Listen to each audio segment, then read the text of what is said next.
بسم اللہ الرحمن الرحیم۔ نشرتی فی ذکر النبی الحبیب صلی اللہ علیہ وسلم۔ واقعہ معراج شریف میں سے نواں واقعہ۔ ایک روایت میں ہے کہ جب آپ صلی اللہ علیہ وسلم فارغ ہو کر مسجد سے باہر تشریف لائے تو حضرت جبرائیل علیہ السلام آپ صلی اللہ علیہ وسلم کے سامنے دو برتن لائے، ایک میں شراب اور دوسرے میں دودھ تھا۔ آپ صلی اللہ علیہ وسلم فرماتے ہیں میں نے دودھ کو اختیار کیا۔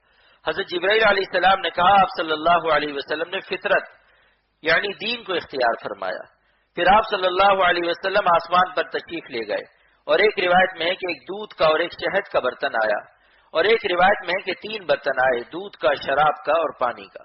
اور حضرت شداد بن اوس کی روایت میں آپ صلی اللہ علیہ وسلم کا ارشاد ہے کہ نماز کے بعد مجھے پیاس لگی، اس وقت یہ برتن حاضر کیے گئے، اور جب میں نے دودھ کو اختیار کیا تو ایک بزرگ نے جو میرے سامنے تھے جبرائیل سے کہا تمہارے دوست نے فطرت کو اختیار کیا ہے۔ فائدہ: براق کے باندھنے کے بعد جو واقعات مذکور ہیں ان میں ترتیب اس طرح سمجھ میں آتی ہے۔ پہلے آپ صلی اللہ علیہ وسلم مسجد کے صحن میں پہنچ کر حوروں سے ملے اور بات کی۔ پھر آپ صلی اللہ علیہ وسلم اور حضرت جبرائیل علیہ السلام نے 2 رکعت نماز پڑھی۔ غالباً یہ تحیۃ المسجد تھی۔ اس وقت غالباً چند دوسرے انبیاء علیہ السلام پہلے سے جمع تھے جن کو آپ صلی اللہ علیہ وسلم نے مختلف حالتوں میں دیکھا، کسی کو رکوع کی حالت میں، کسی کو سجدے کی حالت میں۔ یہ سب تحیۃ المسجد پڑھ رہے تھے۔ ان میں سے بعض کو پہچانا بھی اور معلوم ہوتا ہے کہ یہی تمام حضرات اپنی نمازوں سے فارغ ہو کر اسی تحیۃ المسجد میں بھی آپ صلی اللہ علیہ وسلم کے مقتدی ہو گئے ہوں گے۔ پھر بقیہ انبیاء علیہ السلام جمع ہوئے، اور پھر اذان و تکبیر ہوئی اور جماعت ہوئی جس میں آپ امام تھے، اور تمام انبیاء علیہ السلام اور چند فرشتے آپ صلی اللہ علیہ وسلم کے مقتدی تھے۔ ان میں سے بعض کو آپ پہچانتے نہ تھے، اسی لیے جبرائیل علیہ السلام نے بتایا کہ تمام انبیاء جو مبعوث ہوئے ہیں انہوں نے آپ صلی اللہ علیہ وسلم کے پیچھے نماز پڑھی ہے۔ یہ کون سی نماز تھی؟ اس کی تحقیق 23ویں واقعے کے ذیل میں آئے گی۔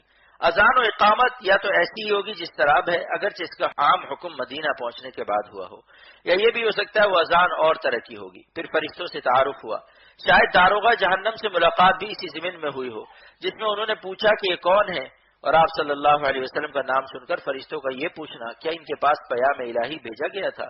یہ اس بات کی دلیل ہے کہ انہیں اس بات کا علم تھا کہ آپ صلی اللہ علیہ وسلم کے لیے ایسا ہونے والا ہے۔ اس میں مزید 2 احتمال ہیں، یا تو ابھی تک نبوت کے ملنے کا علم نہ ہوا ہو کیونکہ فرشتوں کا کام مختلف ہے، انہیں دوسرے کاموں کا علم ہر وقت نہیں ہوتا، یا یہ بھی ہو سکتا ہے کہ انہیں نبوت کا علم پہلے سے اور پوچھنے کا مقصد یہ ہو کہ معراج کے لیے ان کے پاس پیغام پہنچ چکا ہے یا نہیں۔ اور اسی طرح آگے جو آسمانوں میں سوال میں ہے وہاں بھی یہی بات ہے۔ پھر آپ صلی اللہ علیہ وسلم کے انبیاء علیہ السلام سے ملاقات ہوئی، پھر سب حضرات نے تقاریر کی، پھر پیالے پیش ہوئے جن کی روایات میں غور کرنے سے معلوم ہوتا ہے کہ 4 تھے، دودھ، شہد، شراب اور پانی کے۔ کسی نے 2 کہے اور کسی نے 3 کے ذکر پر اکتفا کیا۔ یہ بھی ہو سکتا ہے کہ 3 ہو، ایک پیالے میں پانی ہو جو مٹھاس میں شہد جیسا ہو، اس لیے کبھی اس کو شہد کہہ دیا ہو، کبھی پانی کہہ دیا ہو۔ شراب اس وقت تک حرام نہ تھی کیونکہ شراب مدینہ میں حرام ہوئی ہے۔ شراب چونکہ سامان فرحت ہے اسی لیے اسے اکثر لذت کے لیے پیا جاتا ہے، غذا کے لیے نہیں پیا جاتا۔ اس میں دنیاوی لذت کی طرف اشارہ ہے، اور پانی بھی غذا کے لیے مددگار ہے، بطور غذا استعمال نہیں ہو سکتا۔ اسی لیے آپ صلی اللہ علیہ وسلم نے پانی اور شہد کو اختیار نہیں کیا۔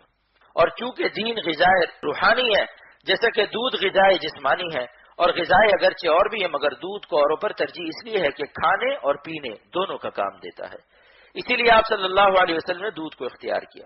اسی طرح ان برتنوں کو سدرۃ المنتہا کے بعد دوبارہ پیش کیا گیا، اور دودھ پلانے کا مقصد طاقت کا حصول بھی ہو سکتا ہے۔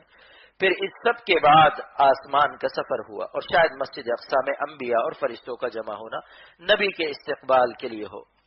واللہ اعلم۔ اللہ تعالی ہم سب کو رسول کریم صلی اللہ علیہ وسلم کی اتباع اور محبت کاملہ نصیب فرمائے، آمین۔